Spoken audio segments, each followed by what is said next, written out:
afraid to maths? Are you belongs to those people who always says that I hate maths? Are you a person who afraid to Tissnet exam only for the quantitative aptitude section? If yes, then don't worry. I'm here. I will help you to overcome this fear. And today I'm going to share 4 ways to overcome the fear of the maths. So don't in this next 10 to 15 minutes we will see those 4 ways how to overcome the fear of the maths. Then don't forget to watch this video up to the last.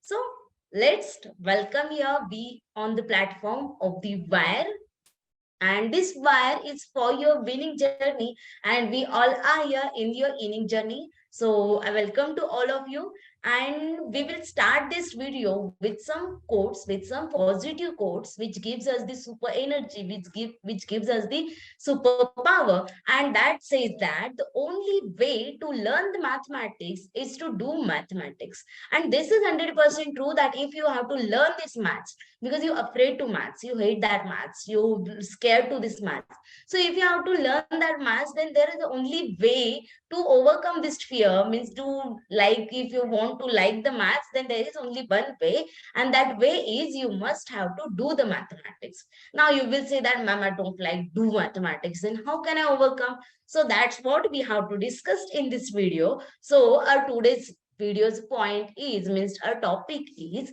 4 ways to overcome from Tissnet quantitative aptitude fear. So all your aptitude fear will go by this video, and yes, we will understand what is the Tissnet quant and how we have to approach that exam so that you won't have the any fear for the exam, you won't scare to the exam. So that's what we have to see in this video. So let's see those 4 points. First point for this overcome of the maths is,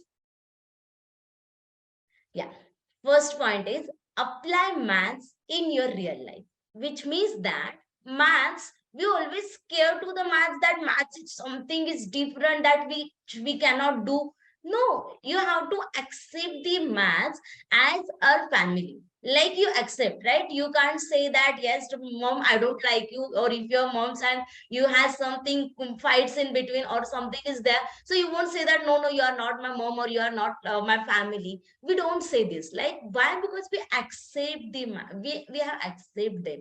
Similarly, we have to accept the maths as a family, as a relative, which is definitely we have to live with them.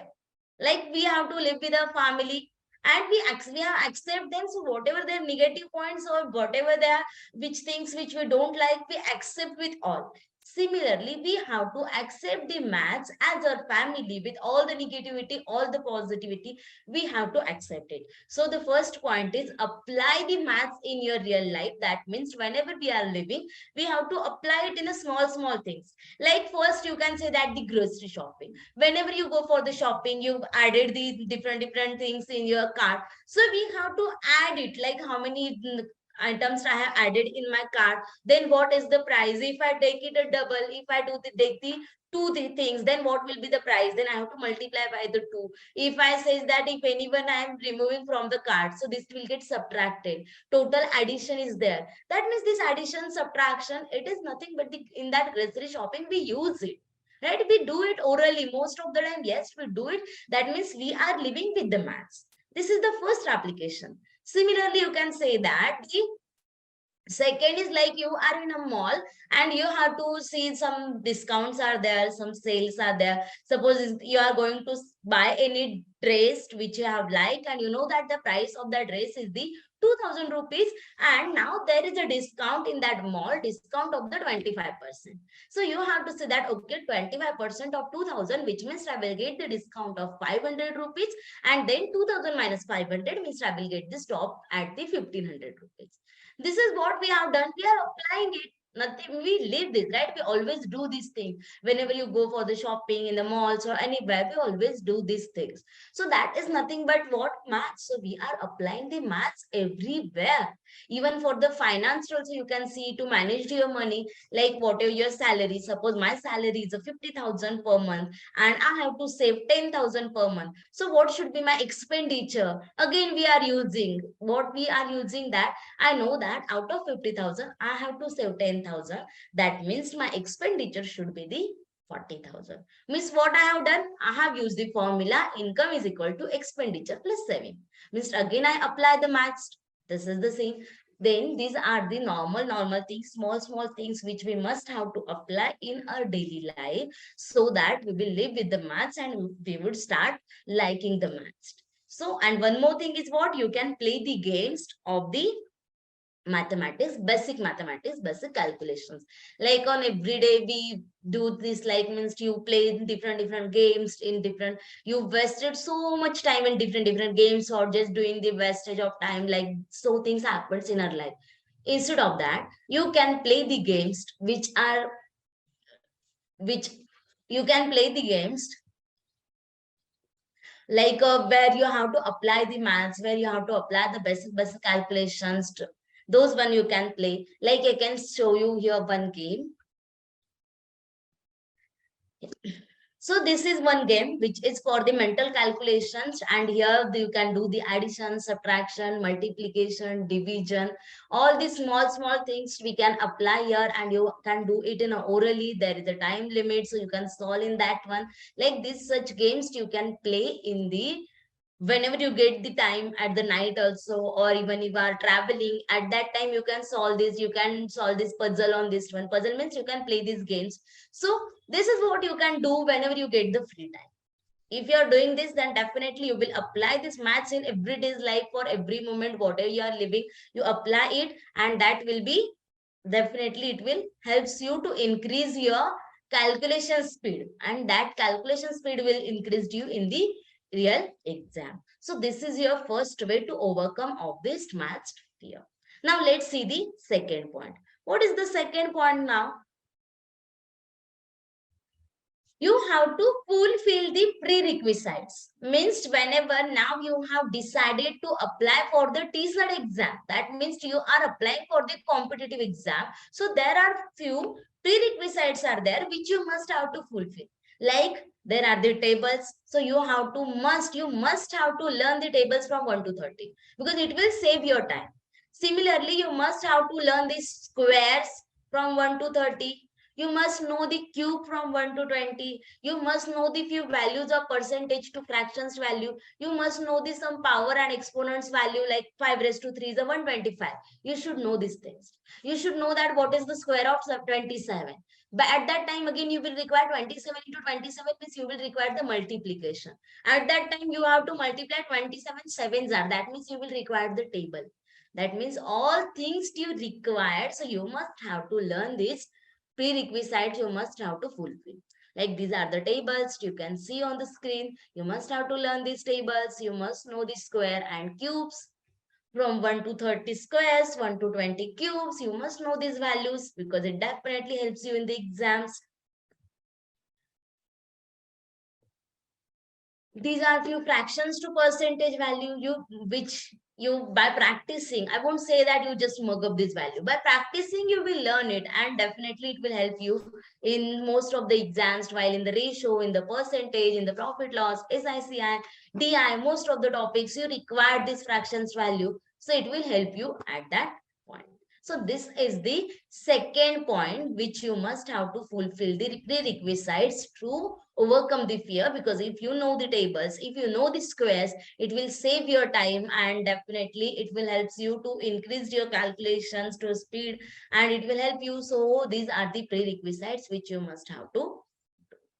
So the third point is clear your basics and practice in a smart way. Now, what exactly does it mean? If you are starting the quant, means you have just started for the Tissnet preparation, and you directly take a geometry and you are trying like अब तो मैं पूरा geometry खत्म करके रहूंगी और मुझे पूरा का पूरा आना चाहिए. If you are doing like this, then you won't be able to solve all the geometry in the first time only. That means you have to start with the basic first, and you have to study in a smart way. Like what is mean by the basic things? You have to start with the basic topics. Like you must have to start with the simplification tricks first. Then you can start with the arithmetic topics like ratio, proportion, averages, percentage, profit loss. This easy topics are there, edges, mixed allegations. Those topics you can start first.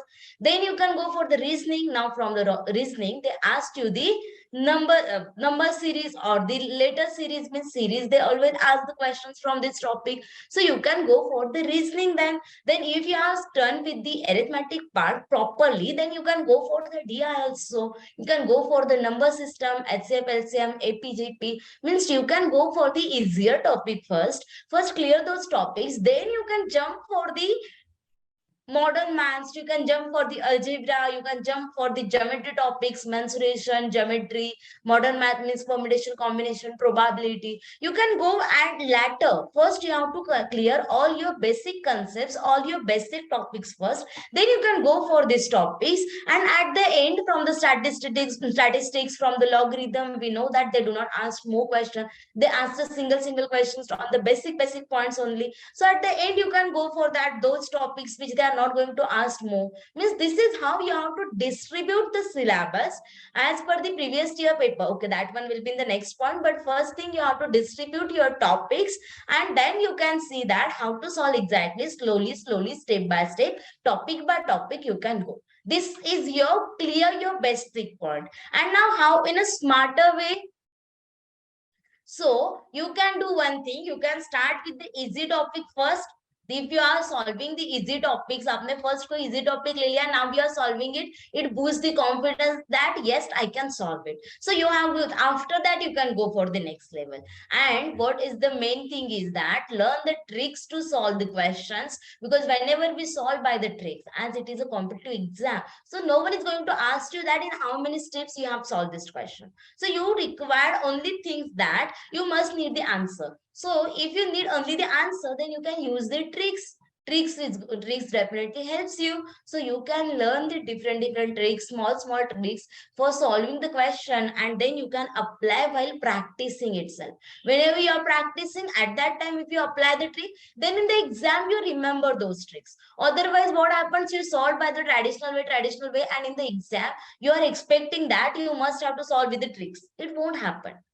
So you have to learn the tricks from the first day itself. And with that tricks, you have to start applying those tricks, because when we solve the question by the trick, instead of the longer way, we just feel like, yes, I can solve. And even with the tricks, it is too much easier. So we enjoyed the maths. And when you enjoyed the maths, your confidence get boosts and you will enjoy that solving the question. So definitely by enjoying, you will start loving the maths.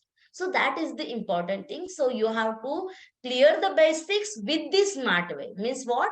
Clear the basic topics first, and with the smart way, which means learn the tricks and apply those tricks while solving the questions itself, so that in the exam you will remember those tricks. So this is our third point, that we have to learn the tricks and we have to apply the tricks with the basic topics, and we have to go slowly to the upper next level. Okay, so this is a third point. And now after this, we will go for the last point, which is a fourth point. And that last point is previous year questions. It helps you to understand the exam level. So previous year question papers are the most important for the TIST exam. So you have to go through the last 10-year question papers. You can see that mostly they repeat the question. Most of the time they have repeated the question. So yes, if you are going for the last 10-year papers, 30 questions per paper, means you are solving 300 questions. So it helps you. Out of those 300 questions, if they repeat at least 2 questions, then also it will help you. And again, by those 300 questions, you will get the level of difficulty in the exam, that exactly what kind of questions they asked, whether they have changed the difficulty level or they are maintaining the level. Means if this is a topic, then in that question, means suppose the ratio proportion, are they asking from the in all the papers, or like this in the reasoning which they were asking more in the last before 3 4 years, but now if you see the previous past 3 4 papers, they're not going more weightage for the reasoning. So you will get all this idea by the previous year paper. So you have to solve the questions, you have to solve the previous year paper, and you have to solve the similar questions to the previous year paper. And yes, then again, whenever you are solving the previous year paper, you have to solve with the timer, because in the real exam you will have the time limit. So timer is important. So solve all the question papers with the timer, understand the level, understand the difficulty level, understand that exactly what is there, exactly how they are increasing the level, or exactly what are they doing in each paper. They are different level is there, or they are in changing that paper. Exactly what is happening, you have to check all this ki unka exactly agenda kya hai. You have to understand the agenda of the person who is setting the question paper. If you understand that, then you can solve the easier, you can solve your real exam also easily. So these are the four ways which are going to help you. Like the first way was there, that first way is going to help you to increase the calculations, because you are applying in the daily life. So it will increase, it will help you to increase the calculation. Second thing was the prerequisites, that is again going to help you for the calculations. If you know those squares, cubes, then it will help you for the calculations. Third one, again, if you know the tricks, it will help you to for the calculations. And whenever it helps you, the helps you to for the calculations, then it helps you to speed the calculation. That means to save the time, and your accuracy also increases by practicing more. And all these things mean speed, accuracy, all these things, timer in the less time you have to solve. So all these things helps you to crack the Tissnet quantitative aptitude. So these are the four ways which you must have to apply, and then you will see the difference, that what I was there means just before this video applying, before applying these ways, and after applying these ways, what is the difference in yourself. You will observe that. And please let me know if it has been helps to you, if this all those 4 points has been helps to you, then let me know in the comments. And don't forget to share with your all the friends which are also applying for the Tissnet or even for the other competitive exams. So that's all those 4 points. I will wind up this video here. I hope you will apply this video, and again we will meet again in the next video. So don't forget to watch me in the next part also. So that's all. Thank you. Bye bye. Take care and stay safe.